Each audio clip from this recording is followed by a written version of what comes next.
La inflación es un tema que domina las conversaciones de sobremesa en casi todos los hogares argentinos. Mucha preocupación cada vez que uno va al supermercado, se notan los incrementos de precios, las subas en los repuestos para automóviles, cómo se incrementan las cocheras.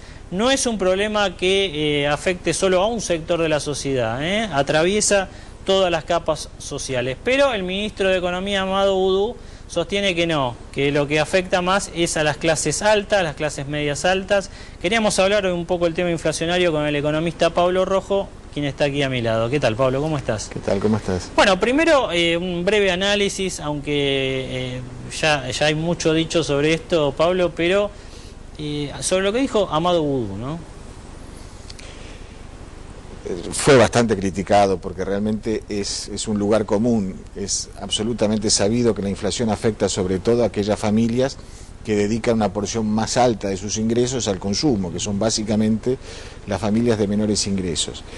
Si miramos el proceso inflacionario hoy en Argentina, hay que reconocer que es complejo, que obedece a distintas causas. Por un lado tenemos un fuerte aumento internacional de los precios de los alimentos. Es un fenómeno positivo para la economía argentina porque exportamos alimentos los argentinos, pero tiene una contraparte muy negativa, es que si el precio de exportación aumenta, también aumenta el precio del mercado interno. Le guste o no le guste a Moreno, ninguna de las políticas tendientes a disociar los precios internacionales de los precios domésticos de los alimentos funcionaron. Ni siquiera en el caso de la carne, que hoy está de alguna manera recuperando todo el atraso que tenía acumulado en el pasado. Ese es un fenómeno y eso golpea mucho la canasta familiar porque la canasta familiar es básicamente alimentos. En segundo lugar, hay una expansión muy violenta del gasto público y ahí tenemos una inflación más clásica, es decir, hay más demanda que oferta y entonces esto querría decir que de alguna manera para estos niveles de gasto del Estado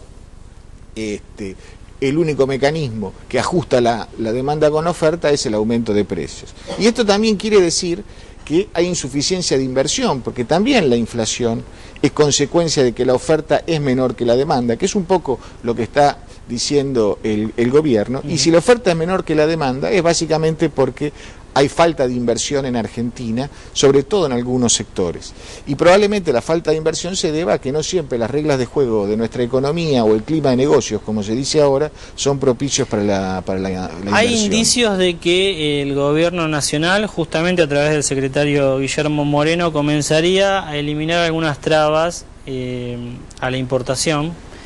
Suena bastante fuerte esto en la Casa Rosada, se está analizando. ¿Puede ser un principio de solución para por lo menos algún sector? Bueno, me sorprende si realmente el gobierno tomara esa decisión, porque fue una de las decisiones que más criticó este gobierno con respecto a las decisiones que se tomaban en la década de los 90, donde sí, efectivamente, la importación de alimentos, por ejemplo, era perfectamente viable, cosa que no es hoy. Lo que eso está demostrando es que estamos acumulando un enorme atraso cambiario. Porque si realmente la Argentina, para controlar sus precios, tiene que importar alimentos de otros países, siendo la Argentina uno de los principales productores mundiales de alimentos, quiere decir que estamos en serios problemas con respecto a nuestro tipo de cambio real. Y ese es un tema que realmente es muy preocupante, porque las distorsiones de tipo de cambio real en la Argentina son historias bastante conocidas y siempre terminan, a la larga o a la corta, bastante mal. Ese es otro tema, Pablo. Muchos sostienen que en este momento, a nivel cambiario, estamos muy cerca de alcanzar los niveles de la convertibilidad, el famoso 1-1. Este 4-1 entre peso y dólar, algunos economistas señalan que es similar a un momento de la convertibilidad. Vos viviste ese momento muy de cerca. En una etapa fuiste presidente del Banco Hipotecario. ¿Qué evaluación haces de esta lectura? Bueno, es difícil realmente comparar esta década con la década del 90 en materia cambiaria internacional, porque en los 90 la estructura de precios o de valores de las monedas era muy distinta que la que tenemos hoy. Por ejemplo, el dólar estaba muy alto, estaba mucho más bajo el euro, el real estaba bajo, y no se hablaba mucho de las monedas asiáticas todavía. Y en el mundo de hoy las cosas han cambiado bastante. El euro se ha reapreciado muy fuertemente con respecto al dólar durante toda la década del 2000. Hace 10 años hacía falta 0,65 dólares para comprar un euro y hoy hace falta $1,40 para comprar un euro, así que realmente la apreciación del euro ha sido muy importante. El real se ha revaluado muchísimo y el dólar en términos relativos ha caído con respecto a esas monedas. Esta estructura de valores internacionales favorece mucho a la Argentina. ¿Por qué? Porque nuestros principales clientes, entre comillas, tienen monedas muy revaluadas. Los chinos, los asiáticos en general, Brasil. Entonces, si bien ha habido una recuperación de los valores en dólares que había en la Argentina durante la convertibilidad, eso es absolutamente cierto, los salarios en dólares están igual que en la convertibilidad o incluso más altos en algunos sectores, no es menos cierto que el valor que tienen las monedas en el mundo, unas con respecto a otras, no es comparable y eso nos favorece. La Argentina, buena parte de su crecimiento se explica por las ventas que está realizando, las exportaciones al Brasil. Brasil el 1 de enero cambia de gobierno, no de gestión, se dice que Dilma Rousseff va a ser una continuidad del gobierno de Lula, pero hay presión de los empresarios paulistas para que de alguna manera se devalúe un poco más el real. ¿Hay riesgo de eso? Porque perjudicaría mucho a la Argentina. Yo puedo entender realmente la posición de los empresarios paulistas. El real se ha revaluado enormemente y le ha planteado a la industria brasilera un desafío de competitividad enorme.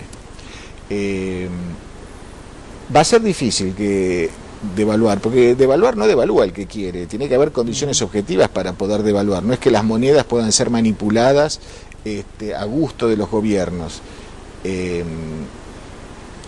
Brasil se ha convertido en una enorme potencia petrolera, es hoy uno de los países más atractivos en términos de inversión extranjera directa. Está atrayendo muchísimos capitales porque realmente la economía brasileña está en un proceso virtuoso, de gran crecimiento económico, con muy baja tasa de inflación y con mucha inversión. Es muy difícil que en un contexto de este tipo la moneda brasileña pueda devaluarse. Es más, lo más probable es que el real brasilero, muy a pesar de los esfuerzos del gobierno de Brasil, continúe progresivamente revaluándose en los próximos años, sobre todo en la medida que Brasil se afirme como gran potencia exportadora de petróleo. Pablo, algunos ya empiezan a vaticinar un crecimiento de 10 años interrumpidos para la Argentina. Ojalá. ¿Es temerario o están las condiciones macro dadas para ello? Más que las condiciones macro, yo creo que las condiciones internacionales están dadas para que la Argentina tenga un ciclo muy largo de crecimiento económico como el que tuvo, por ejemplo, entre 1880 y 1930. ¿Por qué? Porque estamos frente a un mundo donde la demanda de alimentos y en general de materias primas crece de manera sostenida y constante. Fundamentalmente porque dos grandes economías están emergiendo del atraso del subdesarrollo, que son China y la India, y están incorporando cada año al mercado decenas de millones de personas que mejoran sus dietas, que aumentan el consumo de calorías, y eso para un país como el nuestro es realmente una excelente noticia, porque nosotros somos grandes proveedores. ¿Pero todavía es apresurado hablar de 10 años de crecimiento? Ahora, es cierto que esos ciclos son ciclos largos, es decir, lo que le va a llevar a China, lo que le va a llevar a la India, incorporar los miles de millones de personas que viven en esos países a una economía de consumo, puede llevar no solamente 10, puede llevar 20, 30 o 40 años. Nuestra economía creció entre 1880 y 1930 de la mano del crecimiento demográfico de Europa y del aumento de los consumos europeos de proteínas, de calorías, como consecuencia de la industrialización muy rápida de Europa. Hoy ese mismo fenómeno se está dando, no en Europa, por supuesto, sino en Asia. Y yo creo que los efectos sobre la economía argentina pueden ser bastante parecidos. Pablo, gracias. Bueno, ahí estaba, Pablo Rojo. Si las condiciones macro internacionales también se dan, Argentina puede crecer, tiene posibilidades, si hace las cosas bien, claro, más de 10 años incluso. Hay un escenario internacional propicio. Una pausa y ya seguimos.